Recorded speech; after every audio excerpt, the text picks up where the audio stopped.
Um dos assuntos que cai bastante, tanto no Enem quanto na URGS, é a citologia, a parte de membrana plasmática e as organelas celulares principalmente, tá, gente? Então, isso que a gente vai trabalhar com vocês agora, a membrana plasmática. Vamos falar de membrana plasmática primeiro. Antes, deixa eu dizer uma coisinha para vocês, a diferença entre a prova do Enem e a prova da URGS, tá, gente? A prova da URGS é uma prova mais direta, tá? É uma prova que cobra já o conteúdo programático mesmo. O Enem não, o Enem, as questões do Enem querem saber se o aluno ele tem determinadas habilidades desenvolvidas. Então as questões são construídas baseadas nisso, né? Baseado em saber se o aluno tem lá uma determinada habilidade. Então, lá no Enem as questões elas não são diretas, assim, né? Não tem assim, se tu memorizar conceitos, né? Tu até pode resolver alguma questão de outros vestibulares, mas é difícil tu com a memorização de conceitos resolver questões do Enem, tá bom? Então vamos lá, mas nós vamos trabalhar para as duas coisas, né? Nós vamos trabalhar aqui nas habilidades, né? Desenvolvendo habilidades, né? Falando para vocês sobre habilidades e também falando para vocês sobre o conteúdo programático em si, para que vocês possam resolver aí as duas provas, se dar bem nas duas provas. Bom, a gente começa então aqui com a membrana plasmática. Tá? Toda célula tem membrana plasmática. A membrana plasmática ela é a estrutura limítrofe da célula. Então vamos começar por aí, ó. Vamos anotar aqui, ó, que a membrana plasmática ela é a estrutura limítrofe da célula. Diminuir um pouquinho aqui. Estrutura limítrofe da célula. Beleza. Então ela limita a parte intracelular da parte extracelular. Então tá aqui, ó. A membrana plasmática ela vai ter uma bicamada de fosfolipídios, ó, tá aqui uma camada de fosfolipídios, outra camada de fosfolipídios. Então, uma membrana plasmática, ela é formada por uma bicamada de fosfolipídios. Vamos anotar isso aí também, outra coisinha importante para nós, né? Ó, então aqui a gente tem uma bicamada de fosfolipídios. Ótimo. Diminuímos um pouquinho aqui, bicamada de fosfolipídios. Muito bem. Bom, aí, gente, além dessa bicamada de fosfolipídios, a gente vai encontrar aqui também, ó, proteínas, tá? Que estão mergulhadas nessa bicamada de fosfolipídios, tá? Bom, essa bicamada de fosfolipídios, ela vai tornar a célula, a membrana, né, semipermeável, quer dizer, algumas coisas vão passar, outras não. Como aqui nessa parte interna da membrana a gente tem a parte dos lipídios, então essa parte interna da membrana ela não tem afinidade com água e nem com qualquer coisa que também seja polar, né? Então a água não passa diretamente através da membrana, os sais minerais não passam diretamente através da membrana, só vai passar diretamente através da membrana aquilo que tem afinidade com os lipídios, tá? Bom, só que a água, sais minerais, isso tem que ter uma passagem pela membrana, isso tem que entrar na célula e tem que sair da célula. Então, quem vai fazer esse papel, quem vai permitir ou não, né, a entrada dessas substâncias são aqui as proteínas. Tá? Uma outra coisa muito importante aqui, gente, é o colesterol. Em células animais, vamos botar aqui, vamos até marcar aqui o colesterol, ó. Em células animais, a gente vai ter aqui na membrana plasmática o colesterol. Esse colesterol ele vai dar uma maior resistência para a membrana plasmática, beleza? Então isso aí pode aparecer aí lá na tua provinha, tanto do Enem quanto da URGS. Uma outra coisa que aparece também para vocês é o transporte através da membrana plasmática, tá, gente? Então aqui a gente tem vamos falar primeiro dos transportes passivos. Nos transportes passivos nunca há gasto de energia, tá? Por que não tem gasto de energia? Porque na verdade as partículas se movimentam a favor de um gradiente de concentração. E aqui a gente tem a difusão simples, tá bom? Então o que é essa difusão simples? Aqui a gente tem essas moléculas de corante, na verdade isso aqui é o que a gente chama de soluto, né? E a água vai ser o solvente. Então, o que acontece? como as partículas de soluto elas têm lá a sua energia cinética, né? Elas vão acabar se afastando umas das outras, né? Então elas vão se movimentar, elas têm um movimento natural. E esse movimento, elas vão ficar se movimentando até o momento em que elas conseguirem o equilíbrio. Tá? Ó, o equilíbrio. Então, essas moléculas aqui, elas ficam se movimentando da onde elas estão mais concentradas, da onde tem maior concentração, para onde tem menor concentração. Então, olha só o que vai acontecer aqui. Ó, essas moléculas, elas se movimentam da onde tem maior concentração para onde tem menor concentração. Tá? A gente vai chamar essas moléculas aqui todas, né? Tá? Essa partezinha aqui a gente vai chamar de soluto.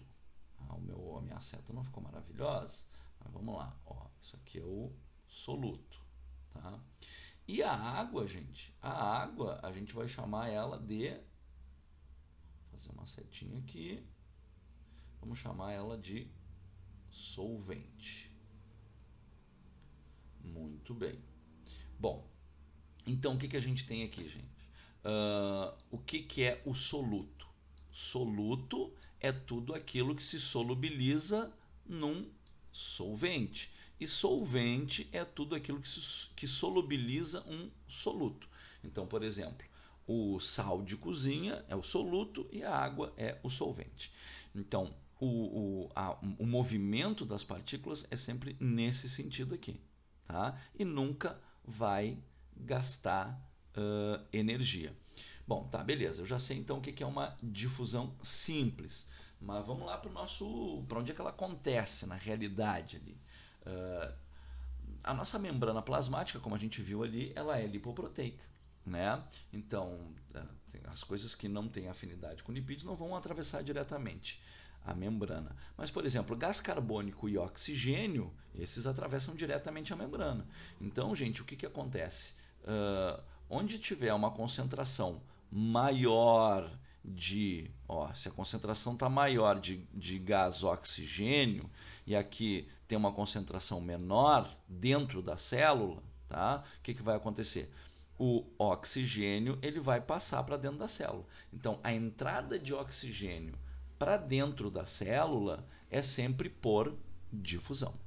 Tranquilo? Então, a gente chama isso de difusão simples. Tá? Essa difusão simples ela não tem especificidade, porque ela não depende das membranas que ocorrem das membranas não, ela não depende das proteínas que ocorrem na membrana plasmática. E aí tem um outro tipo de difusão que a gente chama de difusão facilitada. Ó, a difusão facilitada ocorre com auxílio de proteínas. Então, é uma difusão, né? As partículas, olha aqui, ó, as partículas, tá? Que é o soluto, ó, o soluto, ele passa da onde ele está mais concentrado para onde tem menor concentração do soluto. Só que, por exemplo, quando o soluto ele precisa entrar na célula ou sair da célula, enfim, tá? Mas ele não tem afinidade com a membrana, o que vai acontecer? Ele vai ter que usar um canal de proteína. Então aqui, ó, nós temos aqui uma proteína canal, tá? Que ela vai deixar o soluto passar por aqui. E aqui nós temos um outro tipo de proteína, que a gente chama de proteína carreadora. A proteína carreadora, ela vai pegar o soluto, que está lá no meio extracelular, por exemplo, e largar ele aqui.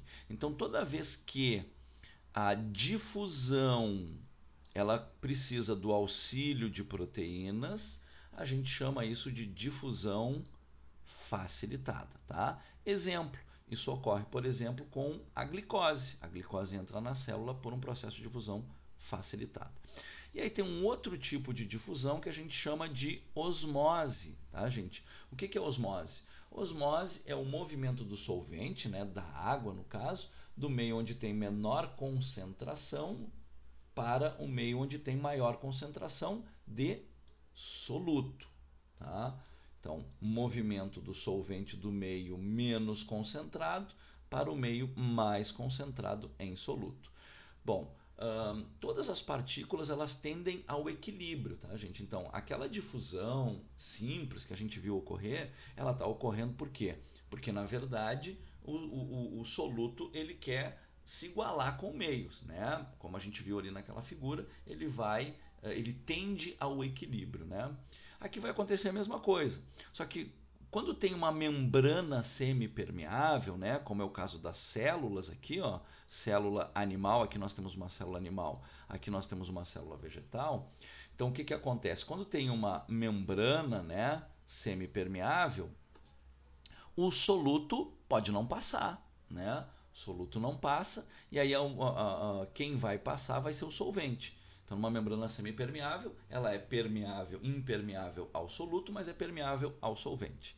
E aí a água é que vai se movimentar para igualar as concentrações. Então, na osmose, o movimento é do solvente. Para quê? Para igualar as concentrações. Então, por exemplo, aqui nós temos uma solução hipotônica, uma solução pouco concentrada. A gente está falando em concentrado aqui, gente, mas na tua prova pode aparecer um outro termo, que é tonicidade. Então, ó, um meio de menor tonicidade, um meio de maior tonicidade pode aparecer para vocês lá, tá? Então, numa solução hipotônica significa que o meio ele tem uma concentração menor. Então, aqui está menos concentrado e dentro da hemácia está mais. Ó, deixa eu pegar aqui, vamos botar aqui vou pegar uma canetinha aqui, ó. Então, aqui o meio é menos concentrado, aqui dentro o meio está mais concentrado. Esse nosso mais aqui não ficou legal. Deixa eu apagar ele aqui para botar um legal aqui, né? Então, aqui ele tem que ser mais concentrado. Muito bem. Então, aqui o meio, vamos pegar a nossa canetinha aqui. Aqui o meio ele está mais concentrado, o meio dentro da hemácia do que o meio de fora. Então, o que vai acontecer? A água, para igualar as concentrações, ela entra na hemácia, só que ela vai entrando na hemácia, né, até estourar a hemácia, tá bom? O que está acontecendo aqui? Aqui o meio é isotônico, ou seja, as concentrações são iguais. Então, a água entra e sai na mesma proporção, não acontece nada com a hemácia. Numa solução hipertônica, ó, o que vai acontecer aqui numa solução hipertônica? Aqui a gente tem a seguinte situação. Deixa eu pegar a canetinha aqui para mostrar para vocês. Então, ó, aqui é o contrário.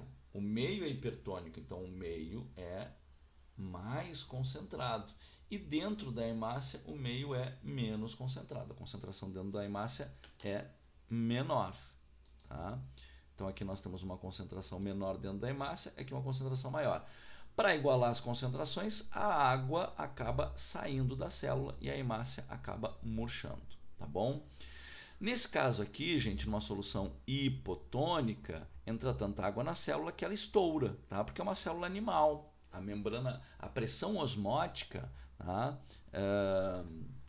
Ela é maior do que a resistência exercida pela membrana plasmática. Mas numa célula vegetal, aqui nós temos uma célula vegetal, né?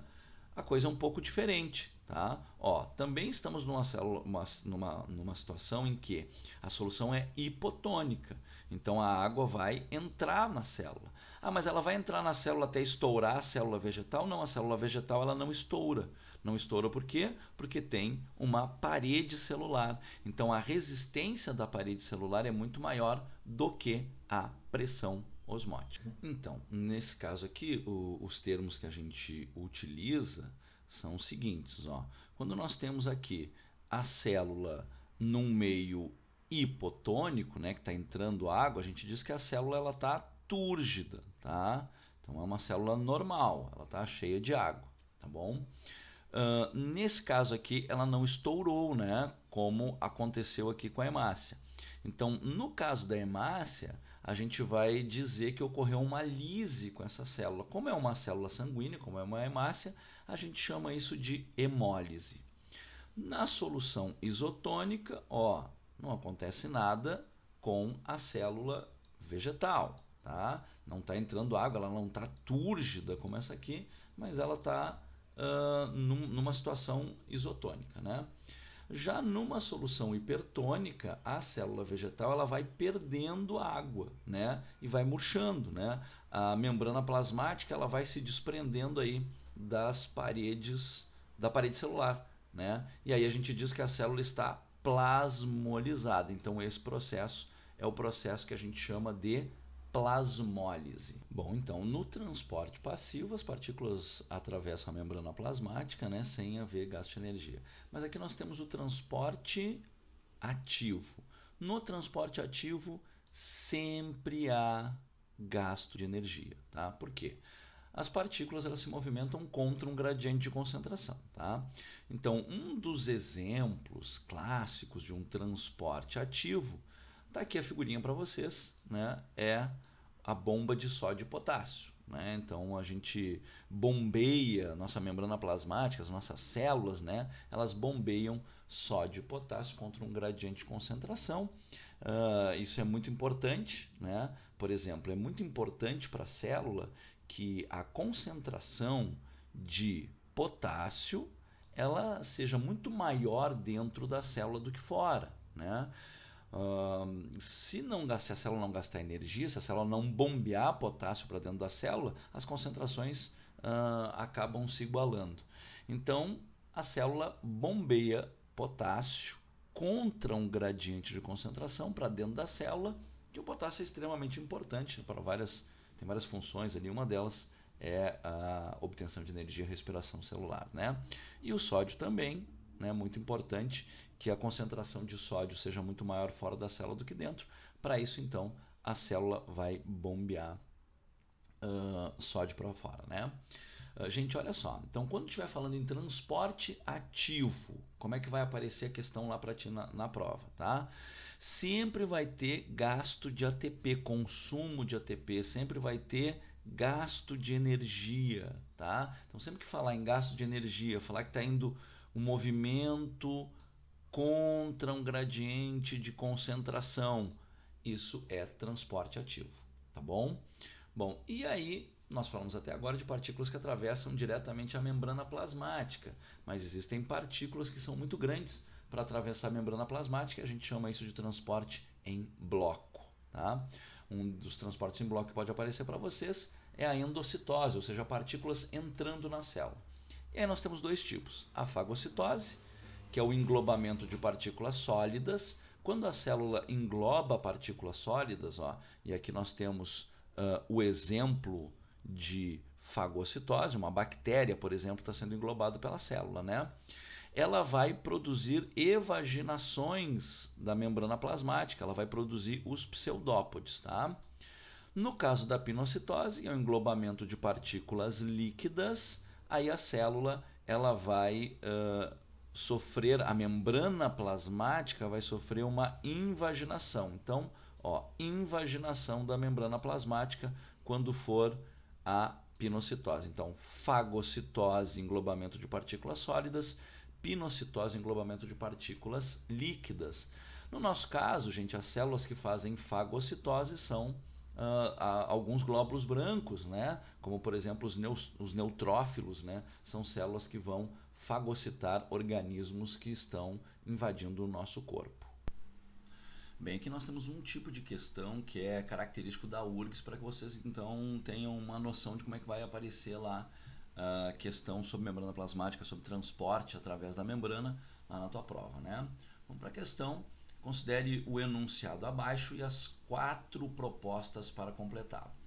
No processo de transporte através da membrana pode ocorrer difusão facilitada, um tipo de transporte passivo? Sim, pode ocorrer a difusão facilitada. A difusão facilitada é aquela que não gasta energia, pois as partículas se movimentam a favor de um gradiente de concentração, né? Mas precisa de auxílio de uma determinada proteína. Então, sim, difusão facilitada, isso está correto, vamos botar aqui, ó. Beleza, vamos marcar como correto. O transporte, ó, pode ocorrer o transporte passivo a favor do gradiente de concentração? Sim, transporte passivo pode ocorrer e ele é a favor do gradiente de concentração. Então nós temos aqui outra questão para marcar como certo. Vamos envolver a número 2. Número 3. pode ocorrer o transporte ativo feito com gasto de energia. Gente, transporte ativo sempre tem gasto de energia porque as partículas se movimentam contra um gradiente de concentração. Ó, até agora está tudo certo aqui, né? Pode ocorrer a difusão simples? Pode. As partículas atravessando a membrana plasmática, né, a favor de um gradiente de concentração, tá? Sem o auxílio de proteínas. Independentemente do gradiente de concentração, não, gente. O gradiente de concentração, tá? Quanto maior for a diferença entre as concentrações, maior é a velocidade da difusão. Para que ocorra a difusão, tem que ter uma diferença entre o gradiente de concentração. Ela vai de onde tem maior concentração para onde tem menor concentração. Então a número 4 está errada. Quais propostas estão corretas? 1, 2 e 3. Resposta correta, letra C. Então isso é uma das questões. Vamos aí para outra questão, né, que também pode aparecer lá para nós. Isso é uma questão clássica, tá, gente? Porque essa questão aqui é uma questão ainda que contextualiza, né, o conteúdo, tá? É uma coisa do teu cotidiano aqui. Ó, assinale a alternativa que preenche corretamente as lacunas do texto a seguir na ordem que aparece.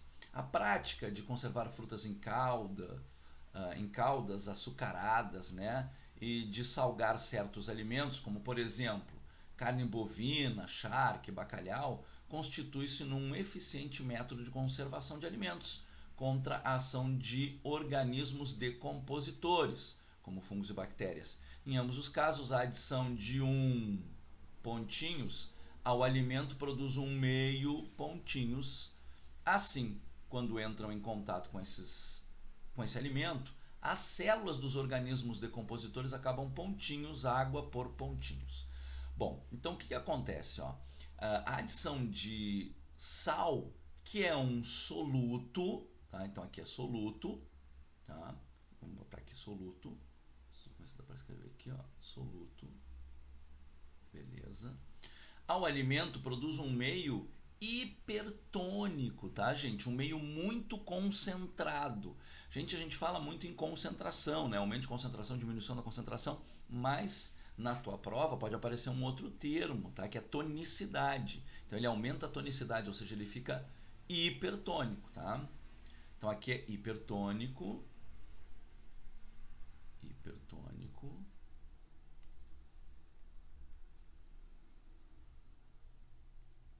Assim, quando entram em contato com esses alimentos, as células dos organismos decompositores acabam...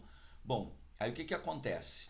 A água, ela sai da célula, ela vai para onde tem maior concentração de soluto, tá, gente? Para tentar igualar aquela concentração. Então, ó, o que nós temos aqui? Acaba perdendo...